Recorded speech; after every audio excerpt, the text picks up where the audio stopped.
जय हिंद, नमस्ते, वंदे मातरम।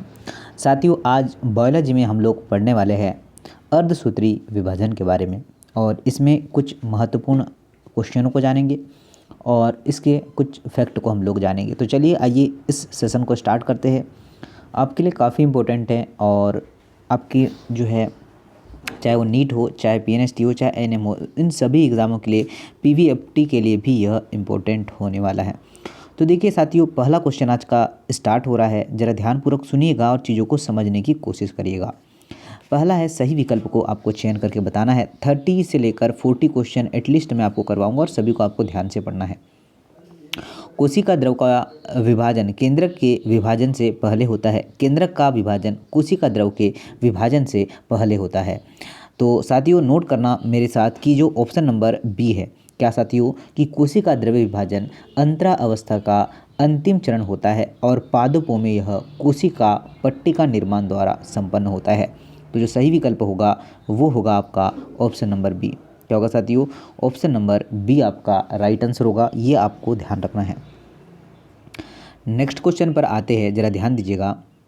क्वेश्चन बोला गया है कि कोशिका पट्टिका के निर्माण के साथ कोशिका द्रव्य विभाजन होता है।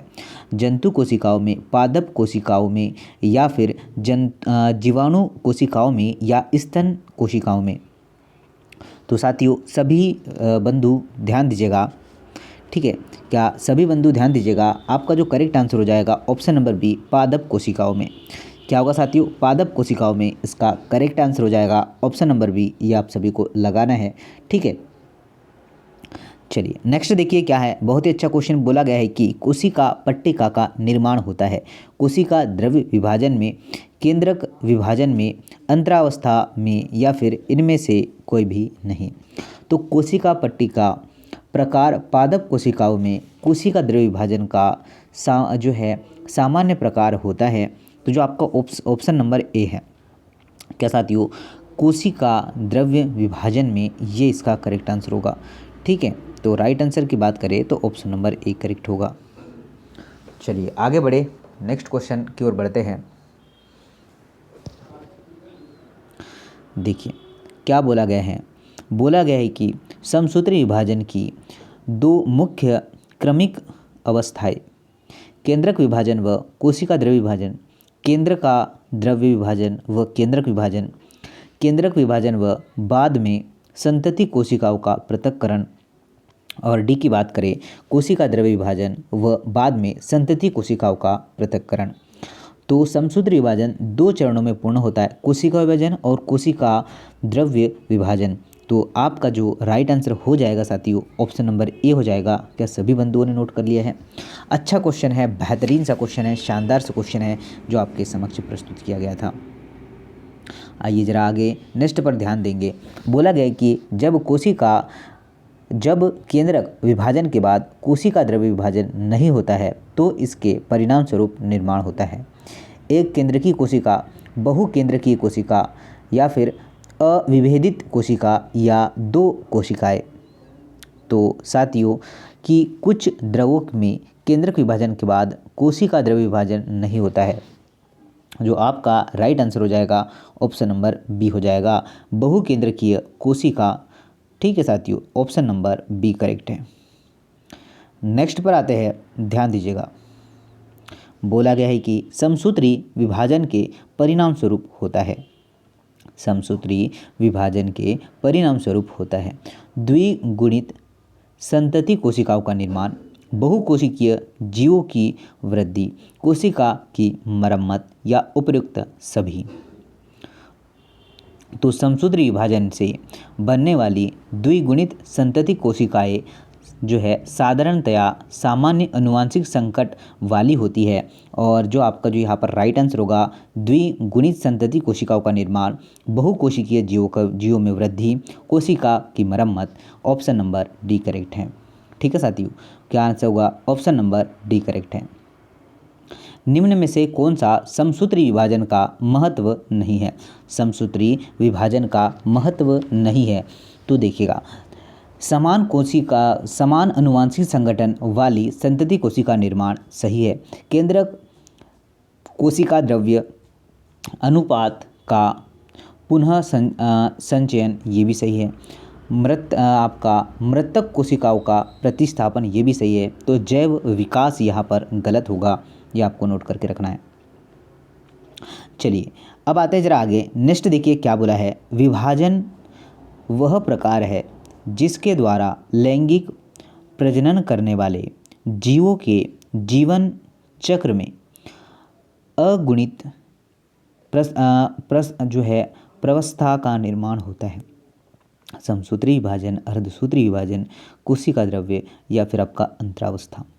तो साथियों सभी को नोट करके रखना है कि अर्धसूत्री विभाजन में लैंगिक जनन करने वाले जीवों का एक द्विगुणित कोशिकाओं के न्यूनकारी विभाजन द्वारा यह कोशिकाओं का निर्माण होता है। तो जो आपका राइट आंसर बनेगा अर्धसूत्री विभाजन। कौन सा? अर्धसूत्री विभाजन, मीसोसोम आपका करेक्ट आंसर है। अर्धसूत्री विभाजन में गुणसूत्रों की संख्या आपको बताना है। अर्धसूत्री विभाजन में गुणसूत्रों की संख्या की हम लोग बात करें तो अर्धसूत्री विभाजन के बाद बनने वाले युग्मकों में जो है गुणसूत्रों की संख्या आधी हो जाती है। कितनी हो जाती है? आधी हो जाती है। ए आंसर बिल्कुल करेक्ट है। ये सभी को नोट करके रखना है। जीवों में अर्धसूत्री विभाजन पाया जाता है। जीवों में अर्धसूत्री विभाजन पाया जाता है। कायिक जनन में या फिर लैंगिक जनन में विकल्प ए या विकल्प दो या फिर इनमें से कोई भी नहीं। तो आपका जो राइट आंसर बन जाएगा वह क्या बन जाएगा?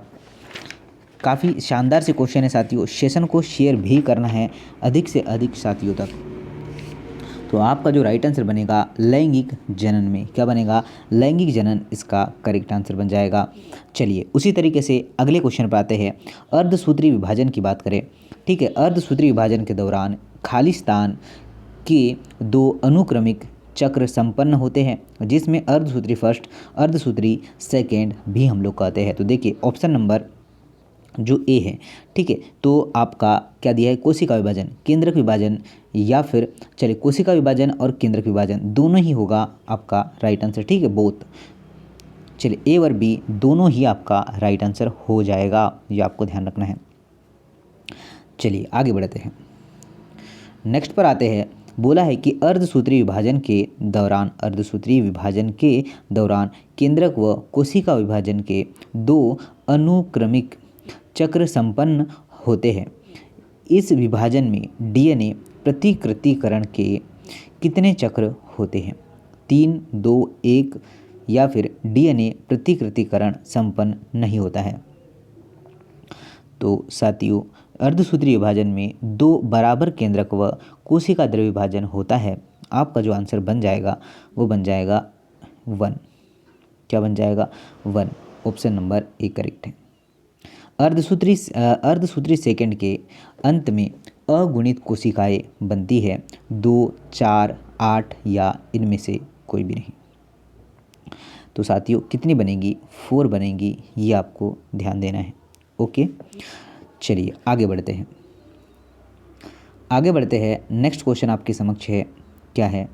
बोला है कि पूर्वावस्था फर्स्ट की युग्मपट्ट अवस्था की विशेषता है।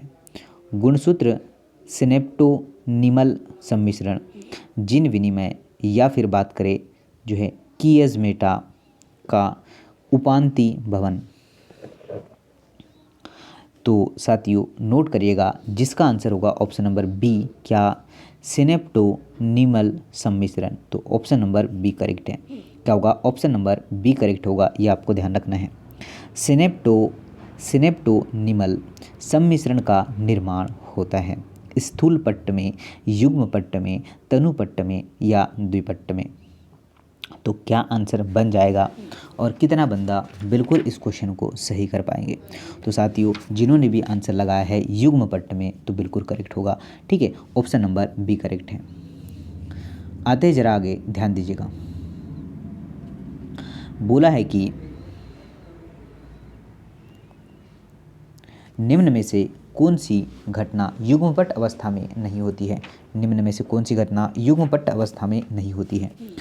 तो साथियों नोट करिएगा रिकॉम्बिनेशन का भाग लेना, ऑप्शन नंबर डी। ओके आगे आइएगा। कोशिका चक्र में जिन विनिमय होता है, एकल रज्जु की अवस्था में, द्विरज्जु की अवस्था में, चतुस्रज्जु की अवस्था में, अष्ट रज्जु की अवस्था में। तो सभी लोग ध्यान दीजिएगा, जिन विनिमय पूर्वा अवस्था फर्स्ट की चतुष्क रज्जु अवस्था में होता है। ओके, तो आपका जो करेक्ट आंसर बन जाएगा ऑप्शन नंबर सी, चतुष्क रज्जु की अवस्था में। ऑप्शन नंबर सी करेक्ट है। क्या आंसर सही है साथियों? ऑप्शन नंबर सी करेक्ट है, ये आपको ध्यान देना है। चलिएगा आगे चलते। द्विगुणित जिन में जिन विनिमय उत्तरदायी होता है, तो जिन विनिमय दो समजात गुणसूत्रों के बीच में अनुवांशिकी पदार्थ के आदान प्रदान के कारण होता है। तो क्या होगा? समजात जीनों के बीच पुनर्योजन के लिए ऑप्शन नंबर बी करेक्ट है। क्या होगा? Option number B. Next question पर आते हैं। बोला गया है कि निम्न में से कौन कोशिका चक्र की द्विपट्ट अवस्था को दर्शाता है? तो जो द्विपट्ट अवस्था को दर्शाता है, युग्मित समजात गुणसूत्रों का जिन विनिमय स्थल के आंतरिक एक दूसरे से पृथक्करण करके। तो क्या होगा? ए आंसर करेक्ट होगा। ठीक है, जिन विनिमय की प्रक्रिया संपन्न होती है, जिन विनिमय की प्रक्रिया संपन्न होती है संतति अर्धसूत्री के मध्य असंतति युग्म अर्धसूत्री के मध्य। क्या होगा साथियों? सभी बंधु नोट करिएगा, असंतति अर्धसूत्री के मध्य। तो बी आंसर करेक्ट होगा। क्या होगा साथियों? ऑप्शन नंबर बी आपका करेक्ट आंसर होगा। ये इतने शानदार से क्वेश्चन है, बेहतरीन से क्वेश्चन है, और आपके लिए पूरा का पूरा साथियों सेशन लगातार चलता हुआ। देखिए, स्थूलपट्ट अवस्था की जिन विनिमय में अनुवांशिक पदार्थ का आदान प्रदान होता है दो असमजात गुणसूत्रों के मध्य, दो समजात गुणसूत्रों के मध्य। तो जी हाँ साथियों, दो समजात गुणसूत्रों के मध्य। बी आंसर आपका करेक्ट है। चलिए, और अंतिम में आप लोग जो ही मेरे साथ जो है क्वेश्चन अटेंड करिएगा, और कितना क्वेश्चन आपने सही किया है ये आपको बताना है। जिन विनिमय की प्रक्रिया में भाग लेने वाला एंजाइम है, तो पहला है आपका क्रोसिनेज, सेकंड की बात करें डीएनए लाइगेज, सी की बात करें तो आपका होगा रिकॉम्बिनेशन। ये बिल्कुल सही होगा। ठीक है, क्या होगा? रिकॉम्बिनेशन आपका करेक्ट आंसर होगा। सभी लोगों ने बिल्कुल कर पाया होगा।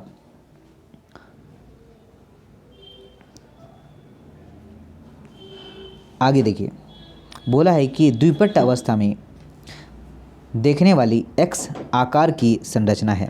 तो एक्स आकार की संरचना कौन सी होगी, यह आप सभी को बताना है। किएजामेटा या फिर सिनेप्टोनिमल सम्मिश्रण, युगली सम्मिश्रण, या इनमें से कोई भी नहीं। तो साथियों आपने लगाया है किएजमेटा, तो बिल्कुल सही होगा। ठीक, किएजमेटा इज द करेक्ट आंसर। परागतिक्रमक की पहचाना जाता है किएजमेटा के उपरांती भवन द्वारा, केंद्रिका के विघटन द्वारा, पूर्ण संगठित आपका संघनित गुणसूत्रों के द्वारा, या फिर ऑप्शन नंबर डी होगा साथियों। जी हाँ साथियों, बिल्कुल आप लोग सही बोल रहे हैं कि आपका पारगतिक्रम अर्धसूत्री विभाजन की पूर्वावस्था फर्स्ट का अंतिम चरण होता है। ठीक है, पूर्वावस्था का फर्स्ट चरण होता है, ये भी हमें ध्यान रखना है। चलिए आगे बढ़ते हैं, ध्यान दीजिएगा। नेक्स्ट क्या है? बोला गया है कि कोशिका विभाजन में माता व पिता के गुणसूत्रों के अनुवांशिक पदार्थों के मध्य आदान प्रदान की प्रक्रिया क्या कहलाती है?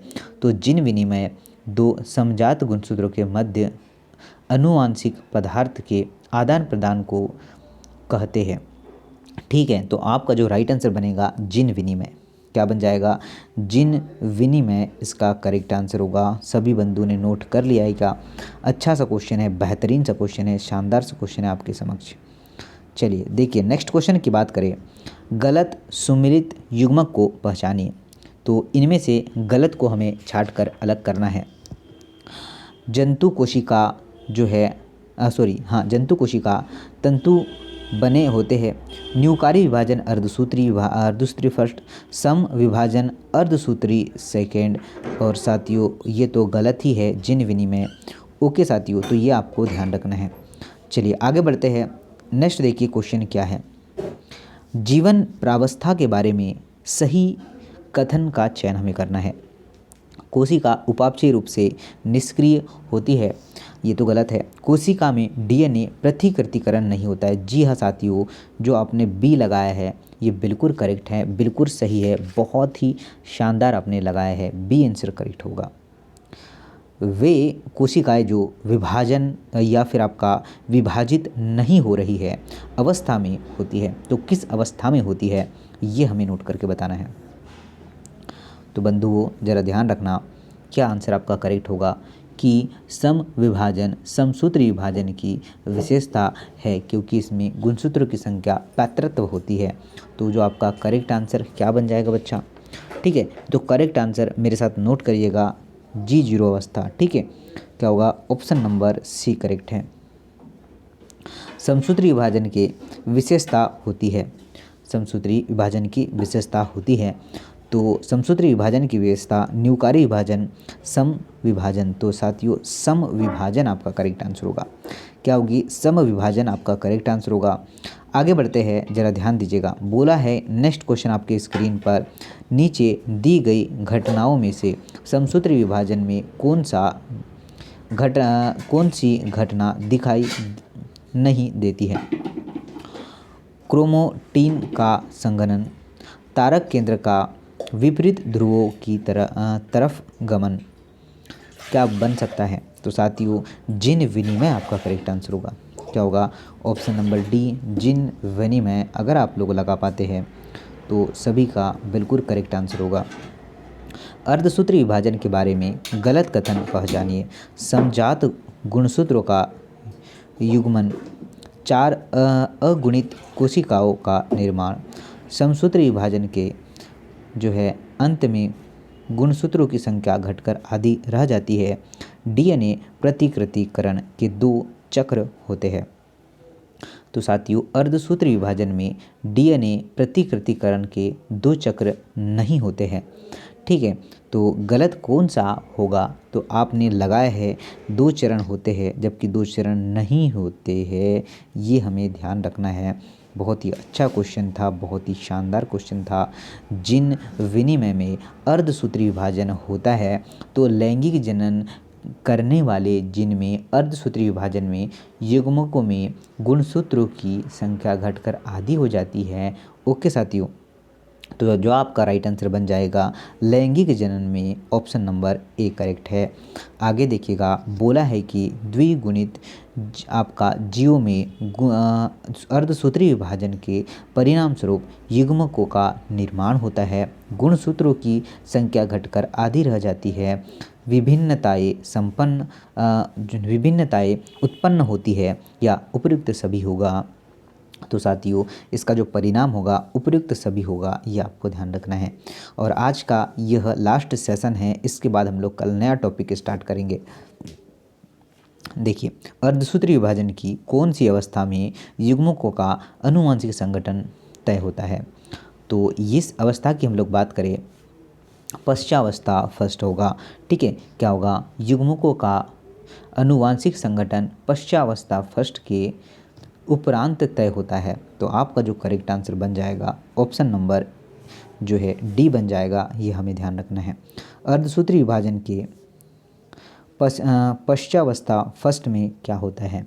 तो पश्चावस्था फर्स्ट में समजात गुणसूत्र पृथक हो जाते हैं, ए आंसर बिल्कुल करेक्ट है।